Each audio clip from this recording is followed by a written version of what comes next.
പ്രിയപ്പെട്ടവരെ, എൻ്റെ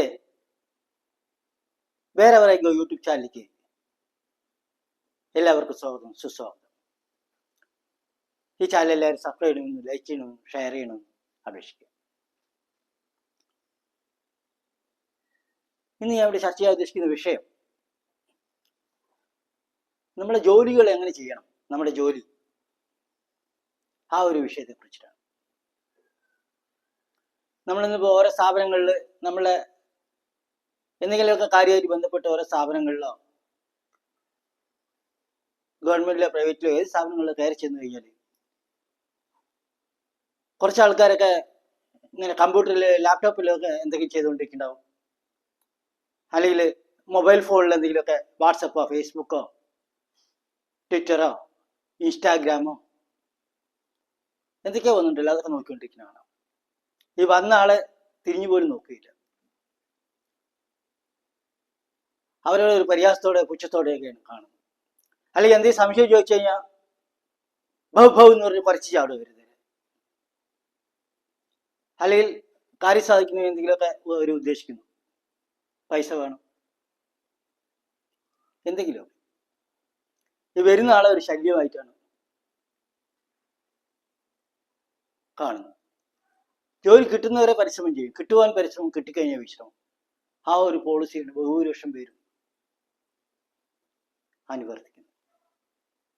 കുറെ ആൾക്കാരെ എല്ലാ ഭാരവും എൻ്റെ തലയിലാണ്, പല്ലി ഉത്തരം താങ്ങുന്ന പോലെ സർവ്വഭാരവും എൻ്റെ തലയിലാണ്, അല്ലെ എൻ്റെ പുറത്താണ് എന്ന് പറഞ്ഞ് ജോലി ഭാരമാണ് പറഞ്ഞ് ജോലി ഭാരം സഹിക്കാൻ പറ്റില്ല എന്ന് പറഞ്ഞ് പലരും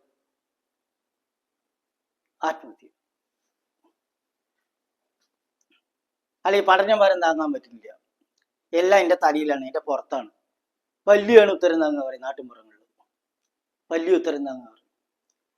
അല്ല ഇന്നത്തെ മോഡേൺ യുഗത്തിലാണെങ്കിൽ പല്ലി റൂഫ് താങ്ങും, ബിൽഡിങ്ങിന്റെ 100 നിലയുള്ള ഫ്ലാറ്റ് സമുച്ചയത്തിന്റെ റൂഫ് താങ്ങുന്നത് അതിന്റെ അടിയിൽ വന്നിരിക്കുന്ന പല്ലിയാണെന്ന് വിചാരിച്ചാൽ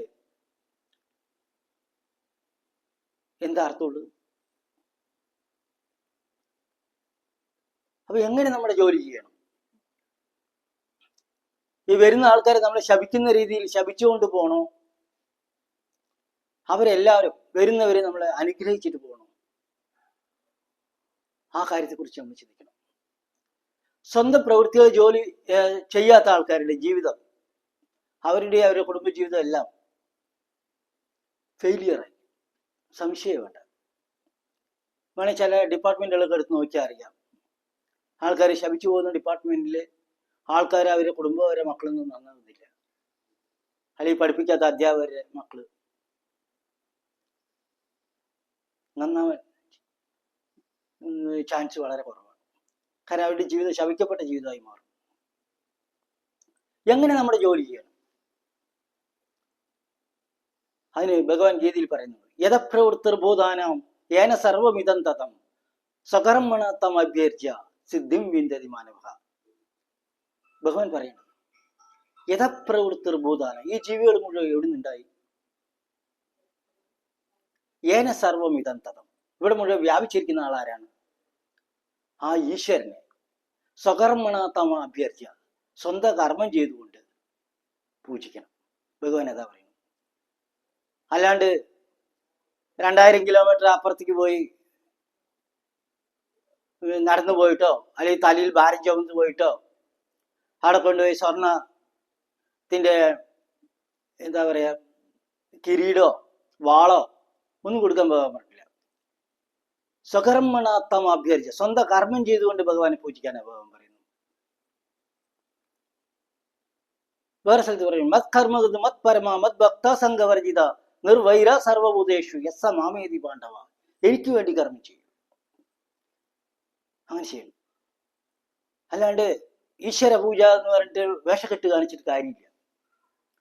പല സ്ഥലങ്ങളിലേക്കും പല വേഷങ്ങൾ കെട്ടി പോവുക, ഭഗവാന് കക്കൂലി കൊടുക്കുക, ഭണ്ഡാരത്തിൽ കൊണ്ടില്ലേ കക്കൂലി ഇടുക, അങ്ങനെയല്ല ഭഗവാനെ പൂജിക്കേണ്ടത്. സ്വന്തം കർമ്മം ചെയ്തുകൊണ്ട് അവിടെ വരുന്ന നമ്മൾ അടുത്ത് വരുന്ന ഓരോരുത്തരും ഈശ്വരന്റെ പ്രതിരൂപമാണെന്ന് മനസ്സിലാക്കി നമ്മൾ ഒരു ആരാധനയോടെ, ഈശ്വര ആരാധനയോടെ നമ്മുടെ കർമ്മം ചെയ്യണം. ഇന്ന് നമ്മളുടെ ഡിപ്പാർട്ട്മെന്റുകളിലൊക്കെ എത്ര ലക്ഷക്കണക്കിന് ഫയലുകളാണ് കെട്ടിക്കിടക്കുന്നത്. എത്ര പേര് ആത്മഹത്യ ചെയ്യുന്നു, ഒന്നും അവരുടെ കാര്യങ്ങൾ നടക്കാത്തതുകൊണ്ട്. ഇതിനൊന്നും പരിഹാരമില്ല. പരിഹാരം തീർച്ചയായിട്ടും ഉണ്ട്, ആരും ചെയ്യാൻ തയ്യാറാവും. തീർച്ചയായിട്ടും ഇതിന് ഒരു വ്യത്യസ്തമായ ചിന്താഗതിയോടെ, ഒരു ഈശ്വര ആരാധനയോടെ വളരെ വേഗത്തിൽ നമ്മളെ കാര്യങ്ങൾ നിർവഹിക്കാൻ നമുക്ക് കഴിയണം. ഈശ്വര ആരാധനയായിട്ട് ഇതിനെ കാണാൻ സാധിക്കണം. വരുന്നവരെ നമ്മൾ അനുഗ്രഹിച്ച്, ജീവിതാവസാനം വരെ അനുഗ്രഹിച്ച് വേണം അവർ തിരിച്ചു പോകാൻ. അവർ ശപിച്ചുകൊണ്ട് ഒരിക്കലും നമ്മൾ പോകുന്ന ഒരു കണ്ടീഷൻ, അവരും പ്രകൃതിയും നമ്മളെ ശപിക്കുന്ന രീതിയിൽ, നമ്മളെ നമ്മുടെ കുടുംബത്തെ ശപിക്കുന്ന രീതിയിൽ ഒരിക്കലും